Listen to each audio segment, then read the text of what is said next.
Hello అండి, welcome to my channel. ఈరోజు special వచ్చేసి మటన్ మామిడికాయ అంటే నాకు ఒకటి గుర్తొచ్చింది. స్కూల్లో ఉన్నప్పుడు మటన్ మామిడికాయ మాట్లాడితే ఎంతకాయ ఇలా అనుకునేవాళ్ళం. సరే అండి, ఇప్పుడు ప్రాసెస్లోకి వెళ్ళిపోతాము. స్టవ్ వెలిగించుకొని మట్టి పాత్ర పెట్టుకోవాలి. మట్టి పాత్ర అనేది బాగా హీట్ ఉండకూడదండి, మాదిరిగా హీట్ ఉంటే సరిపోతుంది. తర్వాత మనం ఆయిల్ కూడా యాడ్ చేసేసుకోవాలి. ఆయిల్ ఇలా ఈ విధంగా పొడుగులు ఇచ్చిన తర్వాత నేను పసుపు అనేది యాడ్ చేసుకున్నాను. పసుపు ఎందుకంటే పచ్చివాసన వస్తుంది కదండి, అందుకే నేను ఆయిల్ మరుగుతున్నప్పుడే పసుపు వేసేసుకున్నాను.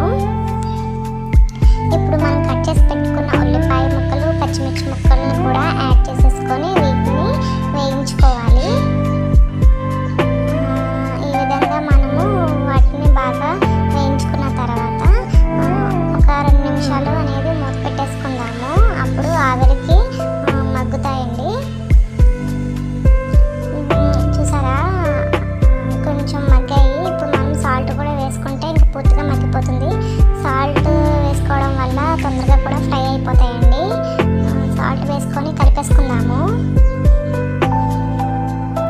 ఈ విధంగా కలిపేసుకున్న తర్వాత దీన్ని ఒక 5 మినిట్స్ మూత పెట్టుకొని ఉంచుకుందామండి.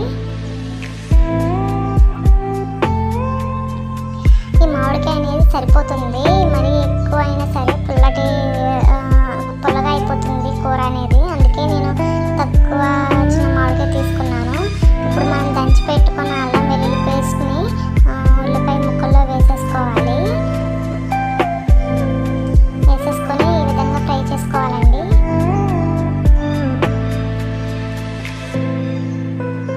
అల్లం వెల్లుల్లి పేస్ట్ పచ్చివాసన పోయేంత వరకు ఫ్రై చేసుకుంటే సరిపోతుంది. దీంట్లో ఇప్పుడు మనం కట్ చేసి పెట్టుకున్న మామిడి ముక్కలను కూడా వేసేసుకుందాము. ఈ విధంగా వేసుకొని కలిపేసుకుందాము. మామిడికాయ ముక్కలు అనేది చాలామంది 75% కూర ఉడుకుతున్నప్పుడు వేస్తారు. అప్పుడు కన్నా ఇప్పుడు మనం ఉల్లిపాయల్లోని ఆయిల్లో వేసుకొని ఫ్రై చేసుకుంటేనే చాలా బాగుంటుంది. కూర కూడా రుచిగా ఉంటుంది. ఒకసారి ఈ విధంగా కూడా ట్రై చేయండి. ఇప్పుడు మనం కడిగి పెట్టుకున్న మటన్ని వేసేసుకుందాము. నేను మటన్ అనేది కుక్కర్లో విజిల్ వేయించలేదండి, ఎందుకంటే ఇది మేత మాంసము. అందుకే నేను కుక్కర్లో విజిల్ పెట్టలేదు. ఒకవేళ మీరు ముదరతేమని తీసుకుంటే కనుక అది మీరు కుక్కర్లో ఒక 3-4 విజిల్స్ వేయించుకోండి, సరిపోతుంది.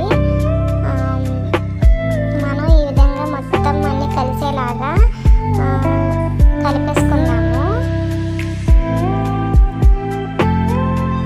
కలుపుకున్నాం కదండి, ఇప్పుడు మూత పెట్టేసుకుందాము. ఆవిరికి నీరు అనేది వదులుతుందండి. ఒక 10 మినిట్స్ ఉంటే సరిపోతుంది. ఇప్పుడు చూద్దాము ఏ విధంగా అనేది ఉందో. మళ్ళీ కలిపేసుకుందామండి. ఎందుకంటే మట్టి పాత్రలో చాలా జాగ్రత్తగా ఉండాలి. ఇది మనం ఇల్లు తుడుచుకొని వద్దాము తర్వాత కలుపుదామంటే కుదరదండి, ఇది అడుగంటేస్తుంది. అందుకే మనం కలుపుతూ ఉండాలి, చూసుకుంటూ ఉండాలి, లేదంటే మాడిపోతాయండి. మట్టి పాత్రలు బాగా హీట్ ఎక్కువ అయిపోతుంది. ఇప్పుడు కారం అనేది వేసుకుందాము. నీసు కూరలు కదండి, కారం ఎక్కువ వేసుకుంటేనే బాగుంటుంది, టేస్ట్గా కూడా ఉంటుంది. కారం తక్కువ వేసుకుంటే తినలేమండి. ఎక్కువ వేసుకున్నా పర్వాలేదు, అలాగే సరిపడినంత వేసుకున్నా పర్వాలేదు. మేము ఎక్కువ తింటామండి కారం, అందుకే మేము ఎక్కువగా వేసుకున్నాము.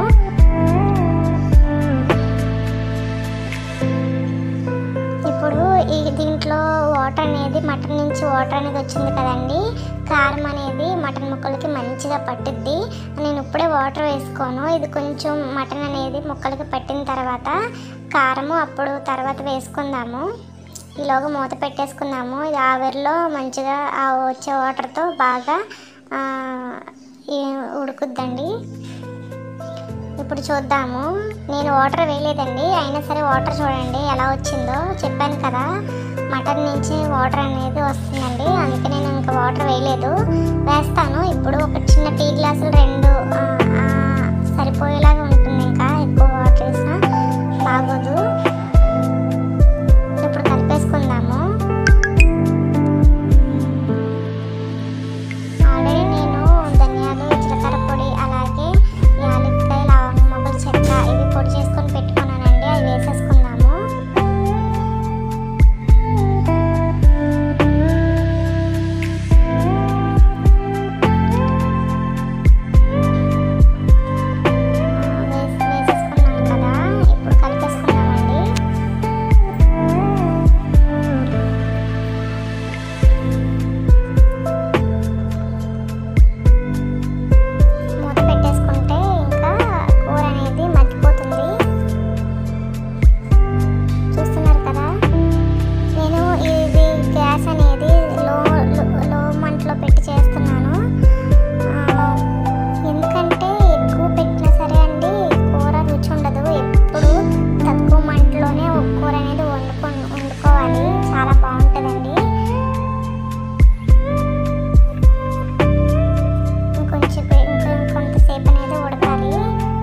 సరే ఉడుకుతూనే ఉంటుంది కాబట్టి కట్టేసుకోవాలి.